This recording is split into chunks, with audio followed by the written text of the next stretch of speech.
پچھلے سال بھی اور اکثر میں کہتا رہتا ہوں اگر ترجمہ آپ پڑھ رہے لغت میں عربی کے کسی لفظ کا تو ترجمہ لکھنے سے پہلے لغت جو ہے وہ پہلے لفظ کی حیت بتاتا کہ یہ لفظ اصل میں ہے کیا، یہ جمع ہے، تثنیہ ہے یا واحد ہے، یہ مذکر ہے یا مؤنث ہے، پہلے تو لفظ کی حیت بتاتا کہ بھئی جس لفظ کا آپ نے پوچھا ہے اس کا ترجمہ تو بعد میں بتائیں گے، لیکن پہلے اس کی حیت دیکھ لیں کہ یہ لفظ جو ہے کیا واحد کے لیے استعمال ہوتا ہے یا دو کے لیے یا جمع کے لیے، اور یہ لفظ کیا مذکر ہے یا مؤنث ہے، پھر اس کے بعد اس کا ترجمہ لکھتا۔ اب جب جا کے آپ قربہ کا ترجمہ لغت میں پڑھیں تو لغت نے پہلے قربہ کی حیت بتائی ہے کہ یہ لفظ حیت، اس کی حیت کیا ہے، تو اس میں لکھا ہے کہ قربہ کی حیت یہ ہے کہ یہ لفظ واحد مؤنث کے لیے استعمال ہوتا ہے۔ پتہ نہیں آپ پیچھے رہ گئے، میں آگے بڑھ گیا، سلامت رہیں۔ اچھا ابھی تک کچھ لوگ پہنچے نہیں۔ حیت یہ ہے کہ قربہ کا مطلب قریبی، لیکن لفظ قربہ ایک مؤنث کے لیے استعمال ہوتا ہے، کسی ایک مؤنث کے لیے استعمال ہوتا ہے۔ لفظ ہی بتا رہا ہے پیغمبر کی ایک ہی بیٹی تھی۔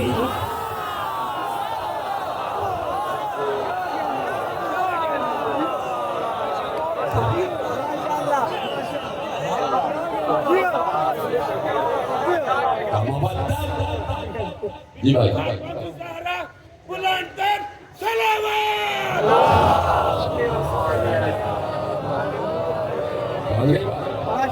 ایک واحد مؤنث، اور وہ کون ہے؟ وہ زہرا۔ باقیوں کے لیے کیوں نہیں؟ کہ مودت کرو میری بیٹی سے، زہرا سے مودت کرو، محبت نہیں مودت۔ مودت کا مطلب یہ کہ مٹ جاؤ، مودت باقی رہے۔ قبر کے اندر چلے جاؤ، مودت لے کے جانا۔ محبت تو دنیا ہی میں رہ جاتی ہے، مودت قبر میں جاتی ہے، اور چونکہ تمہیں قبر میں جانا ہے تو اس لیے مودت لے کے جانا ہے، کیونکہ وہاں سوال بھی مودت کا ہی ہوگا۔ قبر میں سوال بھی مودت کا ہوگا، سوال بھی یہی ہوگا۔ سوال تو یہی ہوگا نا کیا کیا لے کے آیا، کوئی کہہ دے گا بھائی نماز لے کے آیا، روزہ لے کے آیا، حج لے کے آیا، حالانکہ یہ سارے سوال ہوں گے محشر میں۔ نماز روزے وغیرہ کا سوال قبر میں نہیں ہے، یہ سارے سوالات محشر میں ہیں قیامت کے دن۔ پہلا پرچہ جو قبر میں ہوگا اس کی تیاری نہیں ہے، آخری کی تیاری کر رہے ہیں۔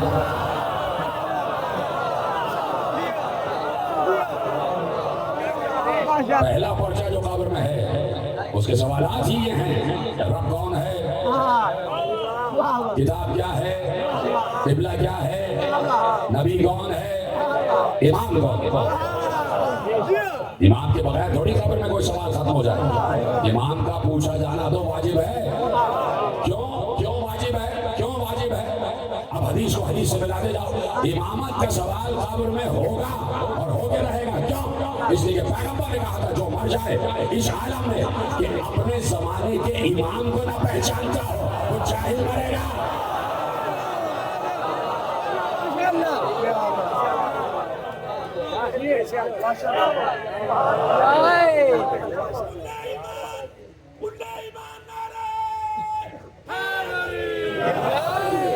تو جاہلیت کی موت مرنے سے بچو۔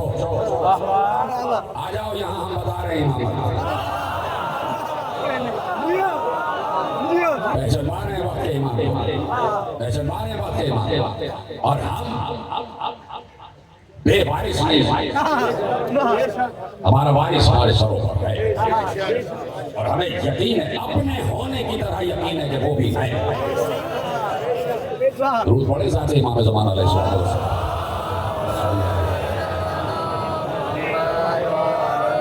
اور وہ وارث ہے پوری کائنات کا، دین کا وارث، اور دین کا وارث نسل بعد نسل، امامت بعد امامت۔ یہ وراثت ہمارے وقت امام کو حسین سے ملی، اور یہ وراثت صرف کسی ایک کی وراثت نہیں ہے، یہ وراثت وہی ہے جس کے لیے آپ کہتے ہیں السلام علیکہ یا وارث آدم صفوت اللہ، السلام علیکہ یا وارث نوح نبی اللہ، السلام علیکہ یا وارث ابراہیم خلیل اللہ، السلام علیکہ یا وارث موسیٰ کلیم اللہ، السلام علیکہ یا وارث عیسیٰ روح اللہ، السلام علیکہ یا وارث امیر المؤمنین ولی اللہ۔ یہ وراثت ہے انبیاء کی وراثت جو اس وقت میرے امام زمانہ کے پاس ہے، اور وہ ساری وراثتیں دے کے فرش ادا پر آتے ہیں اور اپنے جد کا